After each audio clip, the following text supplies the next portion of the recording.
Good morning.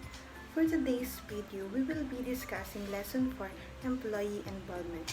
Together with the other member of the group, we will be tackling some related infos about the topic. I am Hannah Marie Francisco, and to start, let's go on first to employee motivation, the group behavior and the behavior of employees with accordance to motivation. Motivated teams lead to success of organization. Over the years, behavioral patterns have emerged. There are three categories of people in the organization, says the top-notch or self-actualized 10%, the fence-sitter 80%, and the difficult to improve 10%. It is acknowledged that around 5 to 10% of the employees are self-motivated, and whatever be the circumstances in the organization, they continue investing courageous energy. They never get demotivated, whether there is demotivating factor in the organization. The bottom 5 to 10% are difficult people who might not really like to get motivated. However, 80% are fence-sitter. Their motivation level depends upon board procedure. They join top 10% if the management is effective. Otherwise, join the bottom 10%.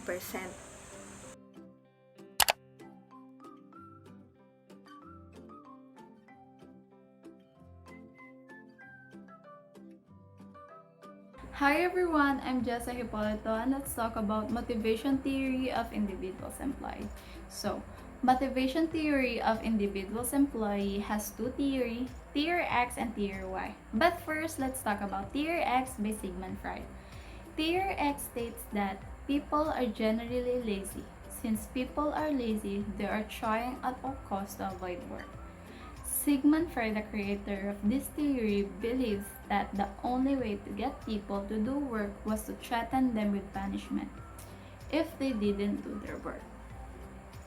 So this theory characterizes employees as they avoid work, they don't have ambition, no initiatives, they don't take responsibility, and they need security. So the management has to do a reward, coerce, intimidate, and punish just to make them work. While Theory Y by Douglas MacGregor. Theory Y is the people who self-motivated and enjoy challenge of work. Managers with these assumptions have more collaborative relationship with their people and motivate them by allowing them to work with their own initiatives, giving them responsibility, and empowering them to make decisions. So people in this theory really want to learn.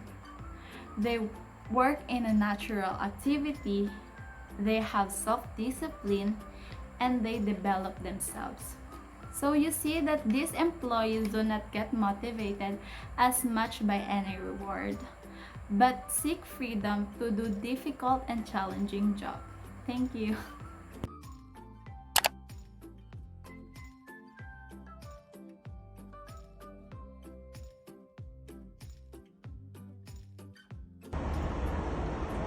Frederick Herzberg was an American psychologist who became one of the most influential names in business and management, and he was interested in correlation between the employee attitude and workplace motivation.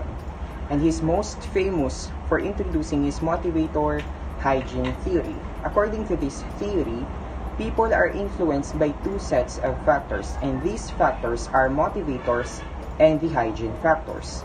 Motivator influence the employee to work harder, and it includes things like how interesting the work is, how much responsibility they have, and how many opportunities they are afforded. Hygiene factors have a factors that comes within the job rather than the job itself. These factors can demotivate the employee if they are not present, but not actually motivate the employee to work harder if they are present. Let me give you an example. In summer, employees can be influenced to work harder by having an interesting work. But employees can be demotivated also if they work under poor working condition with low pay. And that's Herzberg motivational hygiene theory.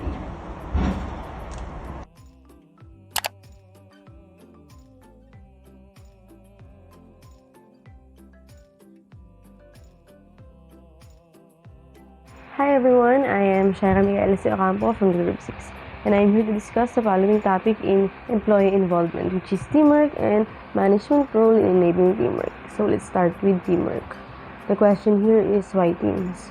So as the organization grows, a formal structure is evolved to enable better management and communication, as well as teams are formed to fulfill the objectives. The team coordinator will coordinate the day-to-day activities of each team, and he may be called as manager, supervisor, team leader, team coordinator, and etc. The team coordinator will also be responsible for the output of his team, while each member of the team is responsible for the assigned work for him. So let's move on to management role in enabling teamwork. It is the responsibility of the management to foster teamwork among the employees. It requires clear definition of the following, which is responsibility, authority, wherewithal, or the need or purpose for accomplishing the task, and lastly, the criteria of measurement.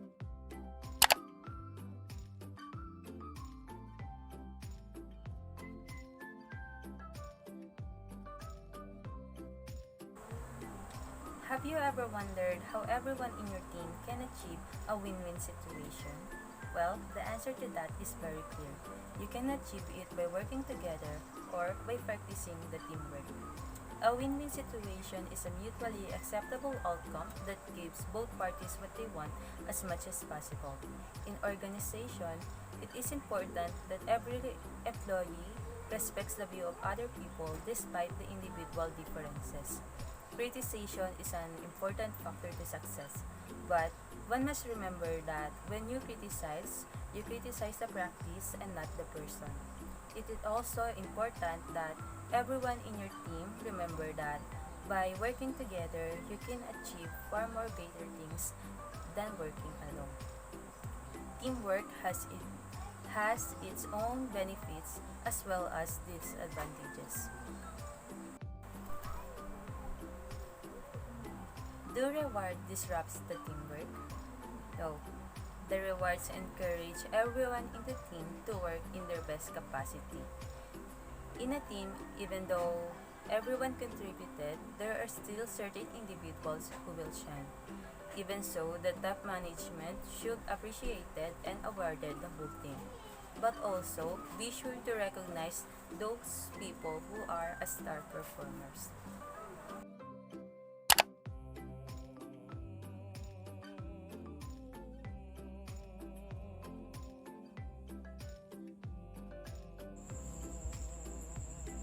Recognition and rewards.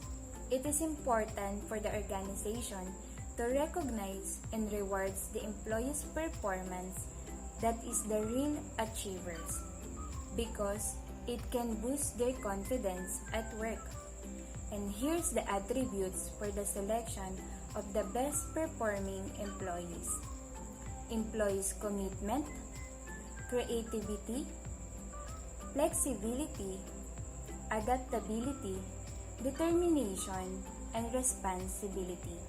Also, we have different types of rewards, such as appreciation annual meeting, certificates, mementos, and cash rewards.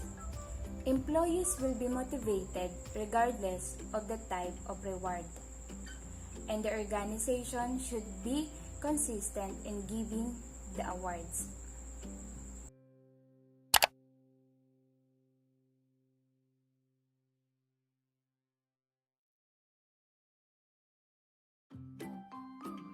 Hi, let's talk about PDCA for training. PDCA stands for Plan, Do, Check, and Act. Plan the change, do the change, check the results, and identify what the employees have learned and put it in act. Because training contributes to the prosperity of the organization. Therefore, PDCA should be used for training of employees. Why do companies need to plan the training? Every employee needs training and it should be identified at regular intervals. The training needs and methodology should be well planned and recorded, so if there are any changes and improvement, they can find the differences. It could be on-the-job training, training in open course, or in-house course. The training plan must be available at the beginning of the year. They need to provide training. Employees should be deputed for training as planned. Alternate plans should be made at the earliest. They must also measure the training effectiveness. After the training, the effectiveness of training should be formally assessed and recorded. Both preventive and corrective actions should be taken for improving the effectiveness of the training program.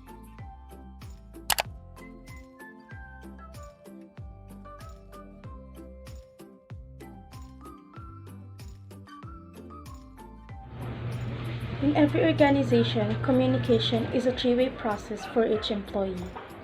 To the one the employee is working for, which are the supervisors and the managers. To the persons working from him, which are the subordinates or the junior employees. And lastly, to the persons one works with, which is the peers, the counterparts, the customers and suppliers for both internal and external. The employee needs to be given orientation training in order to carry out his tasks correctly on the first appointment before they are deployed for the actual work. And so, it should help the employees to understand the following in particular. The first one are the objectives of the organizations. And then, the requirements and expectation from his team with reference to the organization's objectives. His role, his responsibilities, his authority, as well as the know-how and know-why of the jobs to be undertaken on day-to-day basis, and the familiarity and skill in operating the tools or machinery connected with the job in hand. This is in order for the employee to be addressed whether he has the abilities to perform the duties straightway or he is required to be put as an apprentice under a mentor. Training is not a one-time activity. In the service sector, obsolescence settles fast. Therefore, there is a continual change in business. Employees have to acquire the skills needed for designing, manufacturing, delivering, and servicing the updated or new products or services. There is reluctance on the part of the management to send employees for training due to some of the following reasons, such as excessive workload in the organization, which does not permit sending them for training, the non-availability of appropriate training courses, and as well as the fear of migration of employees after training.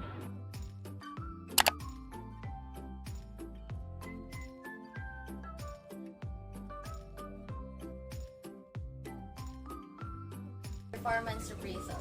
The goal of performance appraisal is to provide feedback on an employee's performance so that any shortcoming can be addressed and new possibilities can be created. Feedback is essential for both employees and management.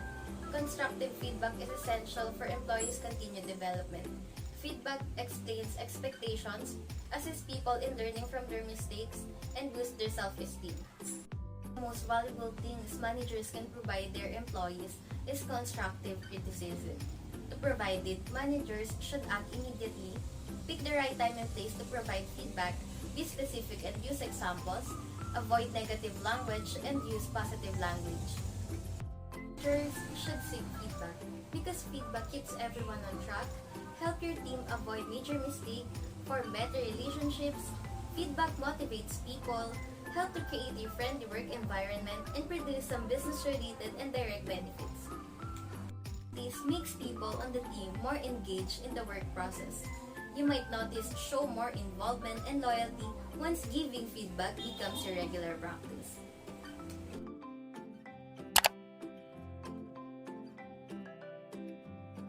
Feedback to the employee. This is beneficial to the employee for the longevity of his career or job. Feedbacks from the employers will aid their mistakes from their performance in order to restrain for the repetitive error. This emphasizes the weaknesses of the employees in such a way they will learn that they have to improve their production to the job. This will aid their failures and they will be more confident in their performance. Giving appropriate feedback. The feedback itself must be straightforward. The importance of this is the employee will understand in the most simplest way. He or she will learn more comprehensible and won't need any clarifications, and such there will be no misinterpretations. The employer should always keep in mind that every people in their organization have their different levels according to their position. But when it comes to giving feedback, professionalism always keep in radar.